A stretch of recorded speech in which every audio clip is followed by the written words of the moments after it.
right, my renowned fam, welcome back to the podcast. I'm your host, Stephen Morris, and I am so thankful that y'all are here. And it's kind of weird because Stephen Morris is hosting, and Stephen Morris is my guest as well.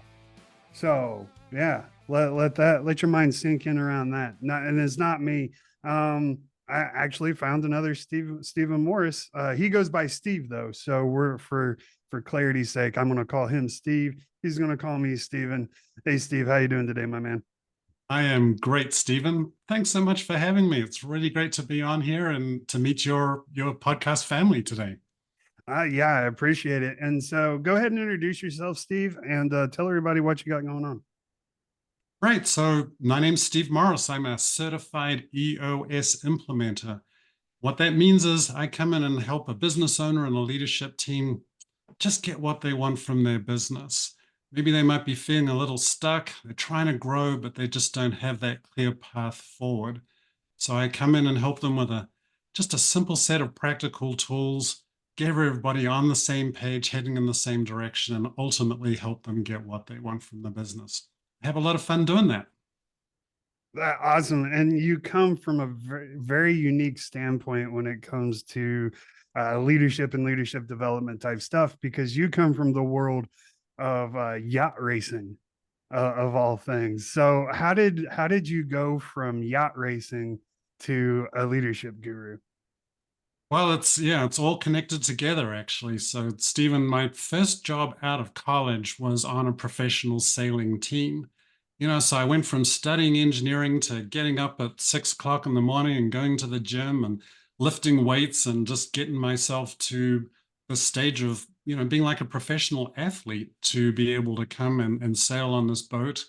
I was working with a team on an 85-foot catch, getting that boat ready to go sail around the world and to try to win a round the world yacht race. So really got to learn, from a very early stage in my career about just what it was like, what it felt like to be on a really great team, a world-leading team, wanting to go win a world-leading, Grand Prix race. And then from there, I actually got to meet the boat's designer, who was in Annapolis, Maryland. So I grew up in New Zealand. In case you're wondering where this accent comes from, it's from way down south. um, so I came up to the United States to design sailboats and spent many years just really being a part of these really high-performing teams. And I was, as a designer, also forming teams to help our clients win some of the world's most demanding yacht races, like the Volvo Ocean Race going around the world, and for many years working in the America's Cup. So in the sailing world, the America's Cup is like it's Formula One, for yacht racing. So typically we kind of have these billionaires and these, high-profile sponsors who are all wanting to win. And I really got to experience like teams, what it felt like when we had a really amazing team and everybody was coming together and had each other's backs, and everybody was literally sailing in the same direction. I was going to say rowing in the same direction, but no, we were sailing. And I also got to unfortunately experience sometimes what it was like to be on a team, where things weren't clicking, where we weren't coming together, where there was, frankly, too much dysfunction and lack of clarity about what we were doing together, and we wouldn't win, right, in those situations. So it kind of really drove this deep passion and curiosity for me about how come those teams are really great and this one isn't, like what's up with that. And that's really fueled my passion for the rest of my career, and going deep on that, discovering that, and now working with my clients to help them build really great teams. What was the biggest difference you noticed between those high functioning, high powered teams that you were on versus the low impact teams that you were on? Yeah, that's a great question. And I feel like there's a bunch of different areas in that.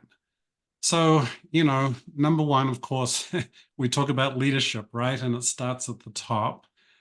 And I really sort of feel that whoever's pulling together the team ultimately at the top as that leader, right there, they are responsible for creating the environment that the rest of the team comes into. And, it's not to say that they ultimately have sole responsibility, but I really sort of see now that there's a setup, right? There's a creating an environment, there's creating a vision for this is where we're going. And not necessarily knowing how to get there, but necessarily creating the vision and then creating, what I call about the environment and the culture of the team.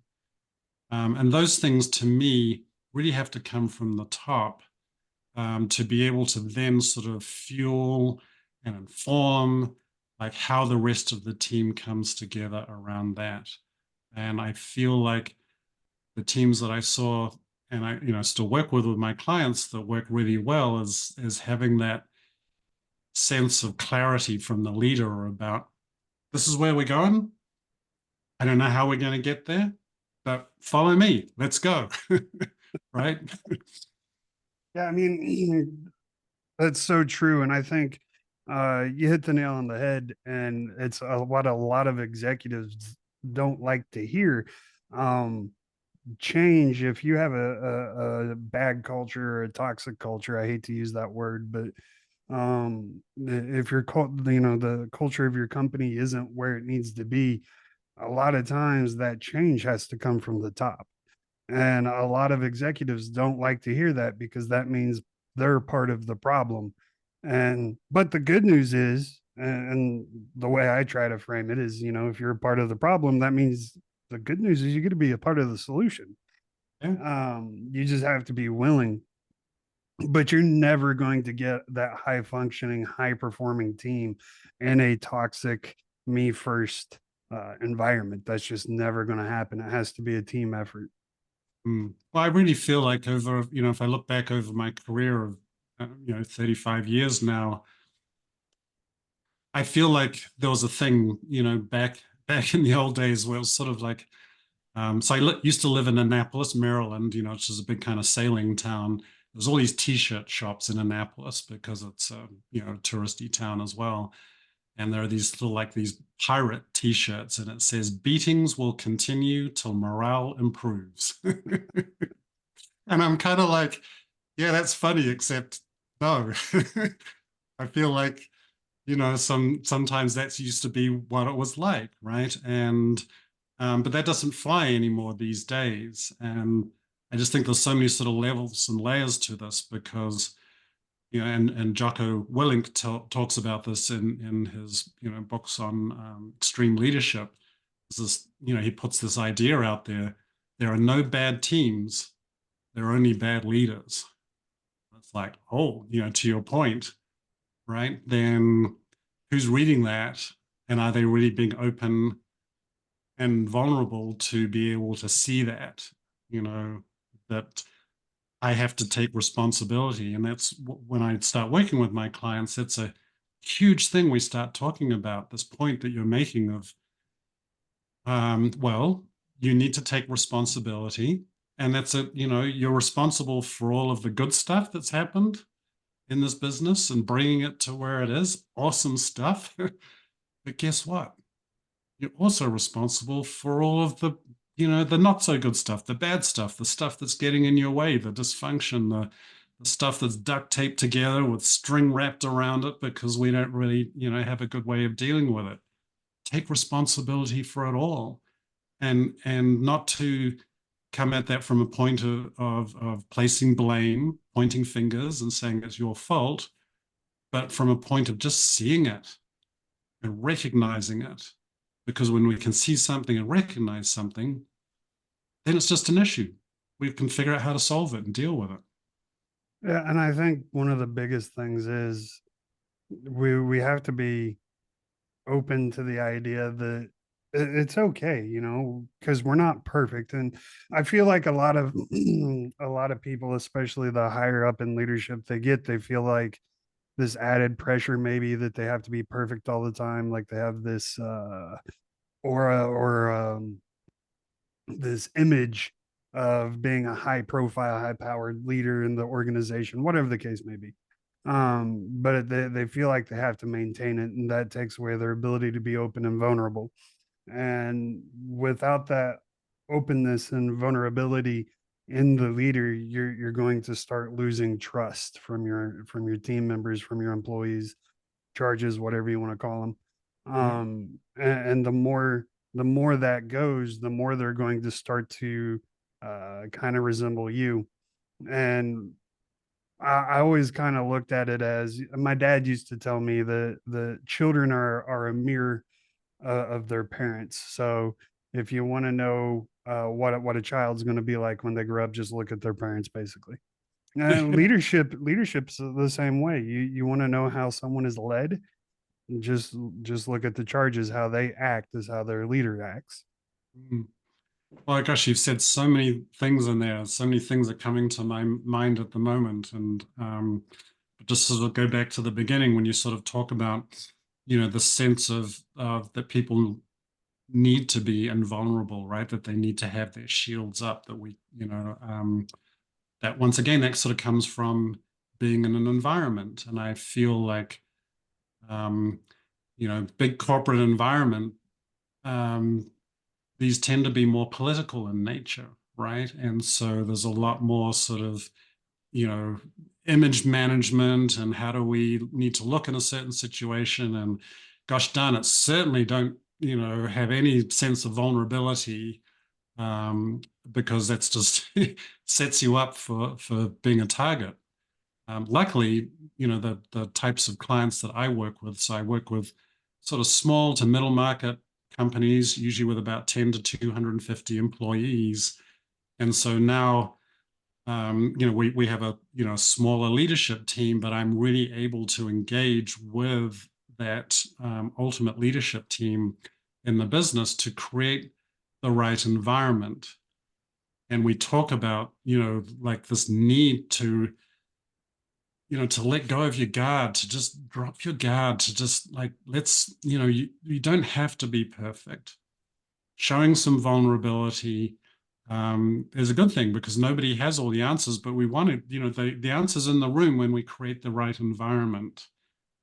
So I work with teams to see that, to recognize that, to realize that we've got to leave the politics outside of the room and to really come together. One vision, one voice, one team is something we talk about with our clients, and I work with my clients on, so we can have this environment where people are, able to do the things that they say they need to do. To sort of get to one of your latter points in what you were saying, because if people are saying one thing like, we need to do this, and then they're not actually following that, right? If you're not walking the talk, people see that, immediately. Kids see that about parents, the whole time. Like if you're saying that, mommy and daddy, you're saying not to do this, but then I see you doing it, like kids get confused. And, people in businesses get confused too. We got to walk the talk. Right. Yeah, the days of do as I say, not as I do, are gone. The, Yeah. everything's just too hyper polarized for that to work. And it never, in my opinion, it never should have been a thing to begin with because you need to lead with integrity.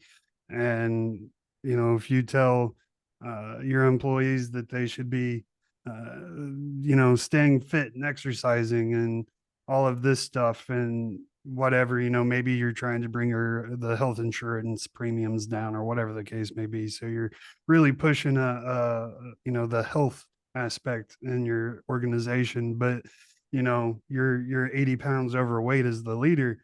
Well, I mean, that's pretty hypocritical, right? And no one's going to take you seriously unless they see you putting in the work as well. So, I mean, and I'm not trying to shame anyone, but you can't be hypocritical. You gotta live what you say they should live. It's a great point. So I don't know if I shared this with you when we talked earlier, but I believe it was MIT uh, published a finding, and that was that the average American doesn't receive formal leadership training until they're 44 and a half years old, I believe, Mm, which blows my mind because that's 2 decades of being in the workforce, developing bad habits. And I liken it to I can take someone that's never shot a rifle before and I can teach them to shoot, 500 meters easy, hit their target every time, probably in 8 hours. Give me an 8 hour day and I'll have you hitting your target every single time. And that includes all the safety training and all that stuff that would go into handling a weapon. However, if you grew up hunting and shooting a rifle from being a child, it'll take me weeks to teach you that same task. The reason being is because growing up, you developed all these bad habits when it comes to shooting. mm. And so before I can teach you how to hit a target at a long distance, then I have to unteach all the bad habits and then start teaching the good habits. And it blows my mind that in culture today, we allow all 20 years of bad habits to seep into our organizations. And then it's like, oh, we better go get you some formal training.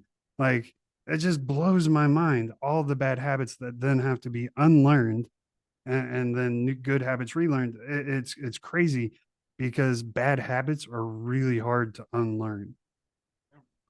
Yeah, and so I feel like I experienced this in my career. I mean, as I started working as an engineer, in designing sailboats, and then eventually sort of worked my way up through the business, to become a vice president in the business. And yeah, I never had any leadership or management training in that track, and was feeling, I would have loved that stuff, right? I am a learner, just the way I am in my life. And so I'm always wanting to sort of read books and understand frameworks and how can I do this better.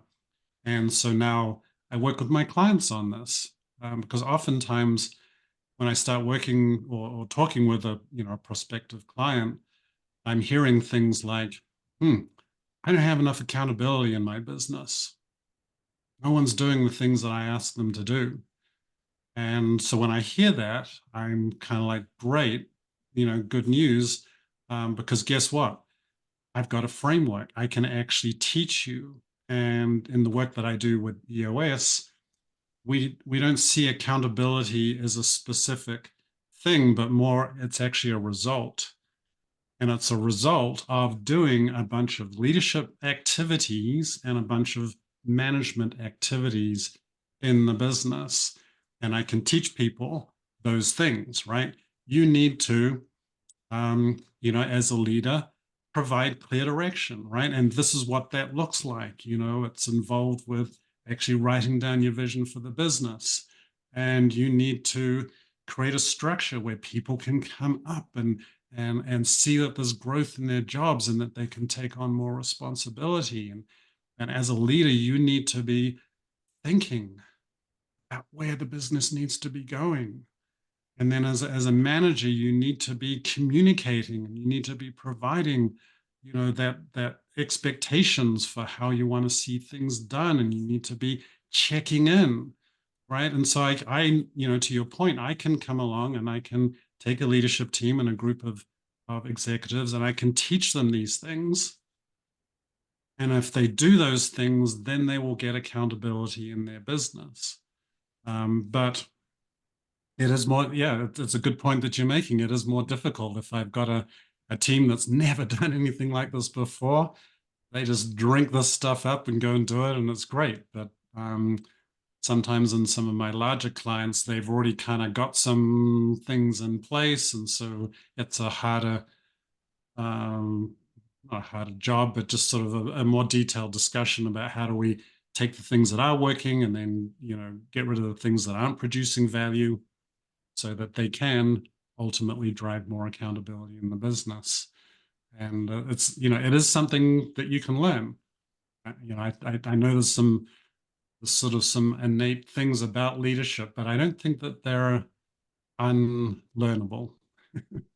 Yeah, I've always been an avid resenter, I guess, I don't think that's not, I don't even think that's a word, but hey, we're creating words today. So Mm, yeah, I've always resented the notion that leaders are born, right? Like leaders are born.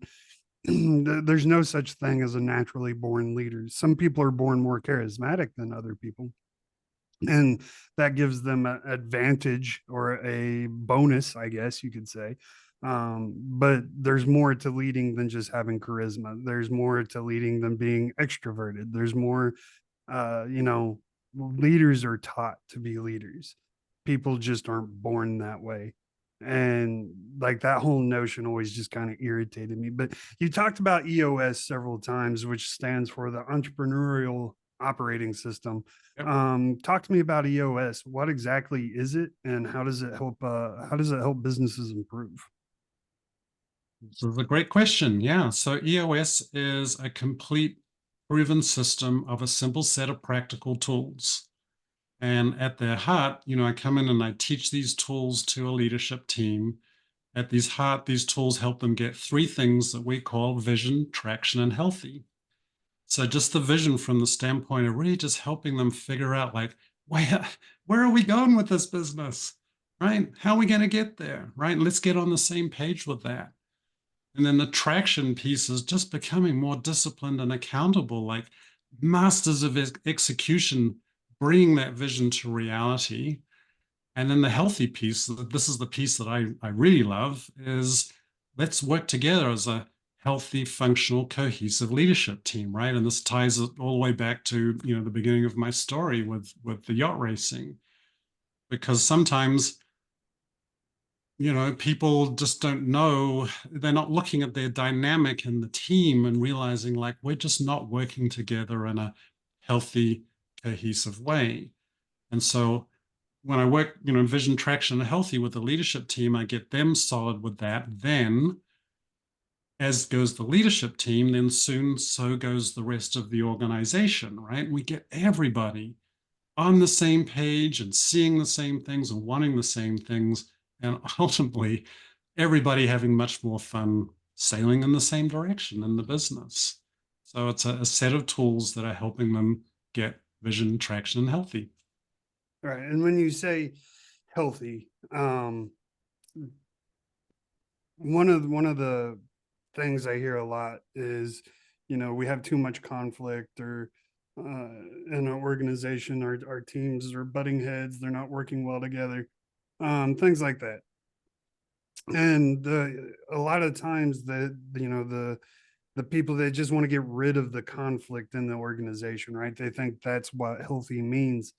And it's hard to, for me anyway, it's hard for me to express to them conflict is actually a good thing Yeah. when it's done in a productive, healthy environment Yep. where everyone is safe, everyone's egos in check, everyone, is able to take the criticism and the feedback and then roll with it, because that is what causes innovation. Steve Jobs is famous for hiring people that can just go against him, right? Challenge his ideas. And the whole purpose of that was he needed that challenge to be able to flush out his ideas and get them to the high powered uh, tech mogul that Apple is today. And I mean, Steve Jobs left us with so many valuable lessons, but I feel like that's one of the best ones. Just, having a healthy environment doesn't mean we remove all conflict. It means that we provide a safe space for conflict to happen in a healthy way. Yep. No, it's 100%. And this is a fundamental part of the work that I do with my clients. And so, creating that environment where we can lean in and have the passionate debate, right? To your point, like we need to have this. I was working with a team a little while ago where there was just silence in the room. Like I'm trying to pull out, like, where do we need to be going with the business? Like, what are the things getting in your way? And no one was talking, silence, right? Everything was fine. And so, this is what we call artificial harmony. Everything's great. Nothing to Love see that here. word. Yeah. Just don't look here, look away. Oh, I love um, it. But to your point, there's no innovation coming, right? Because everybody's kind of leaning back saying, I am not going to say a thing.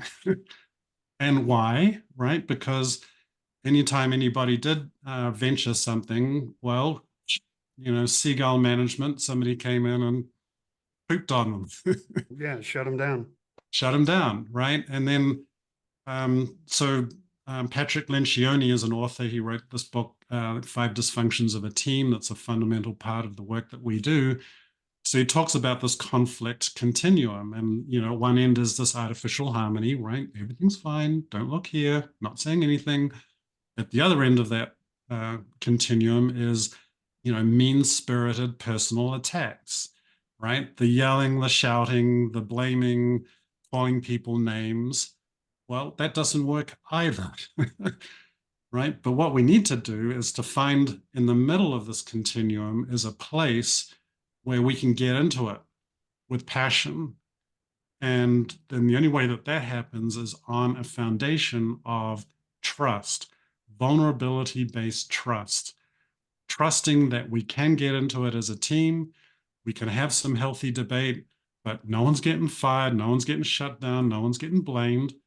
Um, we are just debating with passion what it is that we need to be doing for the greater good of the business, right? And so creating that foundation of trust, ooh, that's the tricky thing, It right? is, And and I'm sure you've.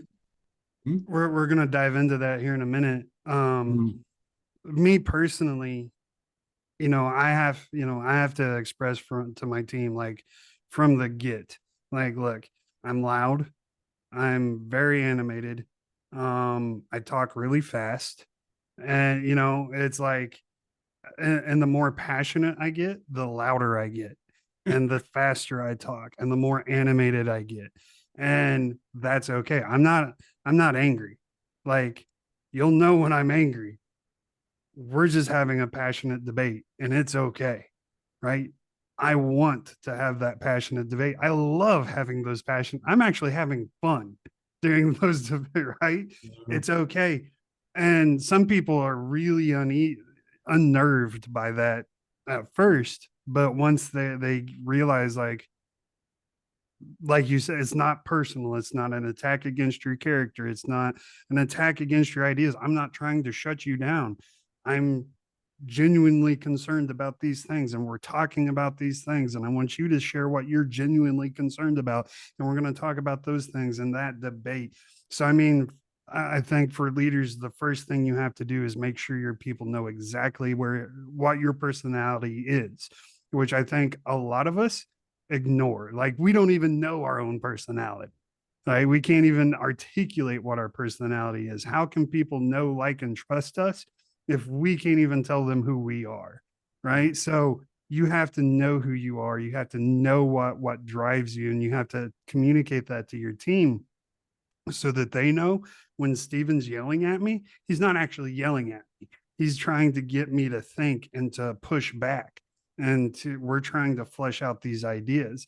And that's just how Steven is. He gets jazzed up, he gets animated, he gets loud, and it's okay.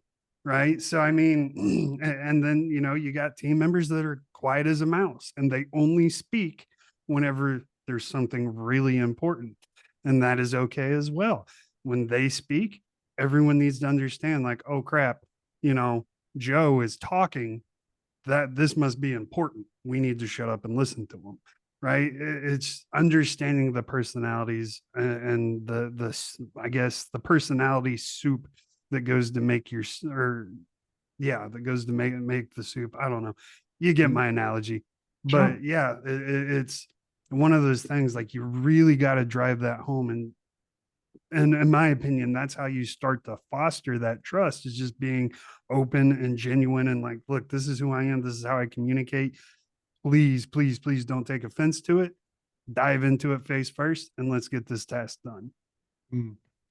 I think so. What you're raising is sort of underneath all that, which is something that I, see and work on, is that leadership is ultimately an inside job. And to the point where, you need to, as a leader, be self-reflective and to see, who am I being in a, certain situation? Where am I coming from? What sort of energy am I bringing into a certain situation? And is that helpful? Or is it non-helpful, right? Am I not getting what I want from these interactions because of the way I'm coming across and people don't understand that? And so ultimately, I see for myself, I've been on this learning curve my whole career of just trying to figure out who am I inside? Um, what I'm just a human being. There's things that trigger me. Michael Singer talks about this concept of we've all got this stuff inside us, right? These blockages, these things that we've stuffed down that we haven't dealt with. And then when something touches your stuff, right? And I And think, I think yeah, too, Steve, like one of the things you said just now, you said it's an inside job. It's an inside job that never ends, right? Because we're constantly, as human beings, we're constantly changing. So my personality is much different than it was 10 years ago, 20 years ago. Like you constantly have to do that self work to constantly stay aware of who you are, right? And, as things slowly change over time, my dad is a great example, and I love my dad to death. But back in the day when I was a kid, my dad was a hothead, right? And he would snap quicker than anything. And now my dad is the most patient person in the world. It blows my mind the transformation that happened over the past 20, 30 years. And so I mean that's what I'm talking about. As we grow and as we change and evolve, we have to stay in constant harmony with ourselves in order to be able to communicate that with everyone around us. And I think communicating it is the single most important thing I've said, because I think it's ridiculous for someone to look at us and just be able to tell the type of person we are. Like we have to communicate that. yeah. Yeah, and so it's this never-ending process of learning and growing and seeing those things. And I guess just from my experience, like I haven't always had those tools or that ability to be able to kind of make those shifts. But that's where, reading books is a great thing, and good leaders, great leaders should really be like constantly just looking at stuff and bringing information in.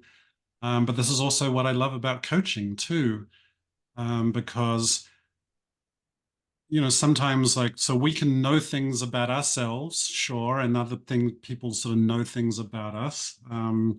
We can know things about ourselves that other people don't know about us, right? These kind of hidden things. But then there are also things that we don't know about ourselves, but other people do, right? And these are called blind spots, right? Other people know, how we're being in a certain situation, but we don't see it ourselves. And so, the skill and the ability to be open and vulnerable and to receive the gift of feedback from someone else is an amazing thing. And not everybody has it. Like sometimes when somebody's telling us something that we don't like to hear, or is a difficult thing for us to hear, there's a lot of resistance. And I think it's just a practice skill over time of being able to be more open and to be able to to see feedback as a gift. I mean, there's a framework for you, right? Instead of being all like resistance, no, you're wrong, defensive, to receive feedback as a gift, is a stance, right? It's a place that you can come from as a leader, that just gets us to a more productive place I moving agree forward. completely. And it is a gift because it's what helps us grow. And you're absolutely right. And for me, one of the things I actively try to do is learn my blind spots, as you put them, and I call them my weaknesses, and shore them up with other people, right? Find people that I can trust, that I like, that I know will sure me up in this area. My wife is a great one for keeping my humility in check. Yep. So whenever I receive, because I am one of those people, it's hard for me to receive feedback, right? So I have to go to my wife and be like, so and so said this, and she'll be like, well, yeah, that's pretty true, and because it's coming from my wife, because I know, love, and trust her. Um, it's much easier for me to take from her, and then I get to take that feedback, go back and be like, okay, this is what I got from it. But yeah, shoring up your weaknesses, or uh you know your blind spots is definitely a key. And then, of course, like you said, just actively working on the ability to go take a step back, because I think for me, I feel like that feedback's a personal attack, right? And so I have to step back and be like, this person's not attacking me, they're just sharing whatever. And so it is what it is. But absolutely, you got to share that up. Now, we were talking about trust earlier, and I think when it comes to building trust, because that is the single most important thing a high performing team has, is that you trust the person to your left and right to do what they're supposed to be doing. That part of culture is very, very hard to develop, and it takes a very long time to develop. What strategies do you implement with your clients to help, uh, say they have a pretty toxic environment and no one trusts anybody? What are some key strategies you can employ to start mending that fence? Mm, that's a good question. It's tricky work, and there's no, magic wand. I wish I had a magic wand that I could wave over a team to help them with this. I think it starts from creating this environment of something called psychological safety, right? And so this is where it sort of comes from the top, right? From the leader of the team, to create an environment where people can raise their hand and say, "Hey, I'm sorry, I need some help. I don't know what's going on here. I missed what was talked about at the last meeting, or I don't have the skills, the training, the knowledge to do my job." Right? To be able to feel safe, to be able to raise your hand and say that without fear of, you're going to get excommunicated from the team, you're going to get voted off the island, right? People are going to ostracize you, right? So I think that's part of the first thing, is the leader has to create the environment where we have this openness and safety about being able to talk about what's going on in the environment. I think then it really does require, that what I see is it requires the team to also kind of then come and lean into that environment, and to trust in the environment, to trust in the process, and then start to trust each other. And there's a couple of aspects that I think I see, which is, number one is sometimes, um, I talk about this thing of your inner stance, like where are you coming from into a situation? And if you're coming from a place of, I don't trust this team, I don't trust this person, then you're going to look for, and you will find, the evidence to support that viewpoint. It won't be hard, right? Oh, they didn't send me the email.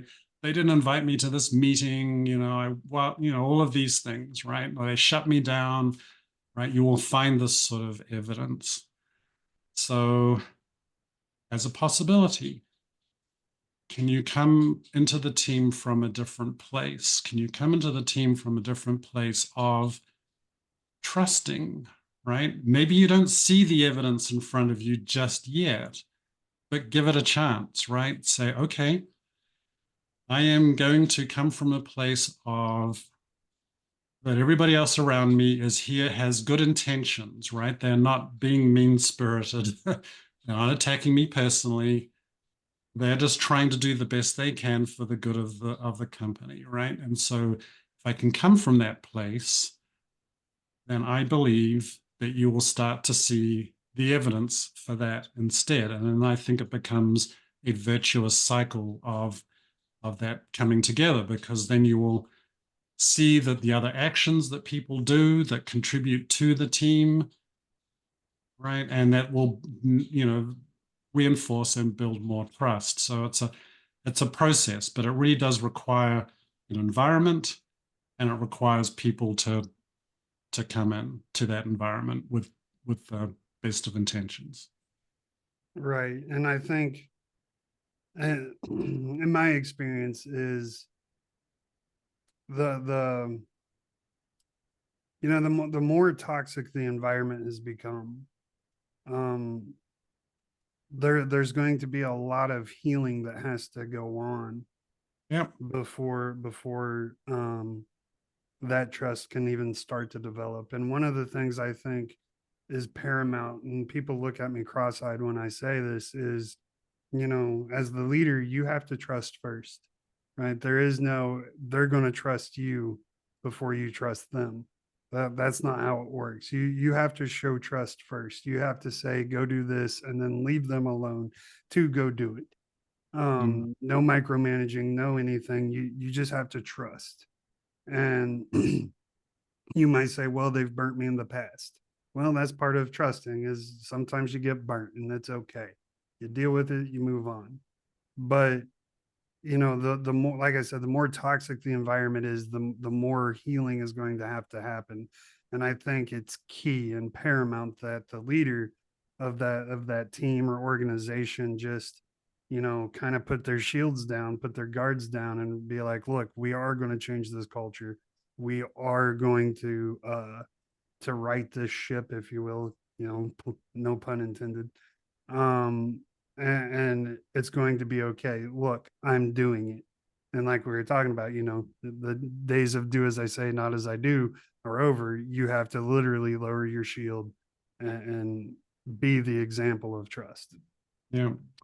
Well, and I've seen this, and I talked about this, team that I'd been working with where nobody was saying anything, and it's just because there was just absolutely no trust in that environment, and ultimately I wasn't able to get them there because it does require people to fundamentally to see the situation and then to want to or to see the possibility that the situation can be different, and then to do that, right? To actually come to the situation from a different place and to change things. But it has to come from the top first, creating that environment of safety. And then people um, within that environment, need to come into it. And um, I think so much this is why it sort of comes back to, it's an inside job as well, because I see like a lot of people sort of come to these situations from, what's happened through their entire career and through into their childhood, right? I mean, you were talking before, like everybody's got a different ability to deal with conflict, or conflict means different things to them. Maybe I've come from a place where we can get into it, we can mix it up, and then we're done. The energy's gone, and we're best of friends, and we're moving on again, right? But if you come from an environment where people have an argument and then they don't talk to each other for the next week, right? Then Right. that you deal with conflict that way, and so the interesting thing of working with teams is when I've got a team that I'm working with, like everybody's coming into this team from this place of what conflict means to them and how they can deal with conflict. And as conflict, any sort of conflict is just like a 10 out of 10 for me, and I can't stand it. Or, to your point, like, um, well, conflict's actually like a 6 out of 10 for me, and we're done with it. And then when we're done with it, we're done with it. We can just move on. Everybody's different in that. Right. And so, just out of curiosity, I mean, a lot of your background and the experience you pull from is your days in yacht racing, which obviously requires, it's a professional sport. So I mean, it requires high performing teams. Mine comes from the military again, requires high performing teams. And a lot of times things I hear are, well, this isn't a military, so, you can't really help us, or you don't, really know what you're talking about. And I hear that a lot. Um, and I have to explain to people, no, leadership is leadership, regardless of where it comes from, where you learn the skills. It translates very effectively to many other aspects. Um, have you ever had that? People be like, oh, yacht racing. What do you learn about leadership in yacht racing or anything like that? Has that ever happened to you? Certainly, I mean, the conversation comes up. Um, I really feel like the just to be able to sort of paint the picture of what a high performing, cohesive team looks like. I think, to your point, it doesn't really matter the external environment. How we bring a group of people together into a team is can be translated into a whole bunch of different environments. And I think more, not everybody wants it. This is the Right. thing, right? Um, some business owners, I see just, they in some way are kind of happy with the chaos. It's kind of like just the way they want things to be. They don't want the discipline. They don't actually want the accountability. So therefore, they'll be looking for reasons as to why we don't need this, right? Why we don't need the structure. But I do feel, there's a lot of people that realize that life could be a lot better. Right. Life could be a Oh, lot better with some consistency, like with everybody knowing what they need to be doing, clear, heading in the same direction.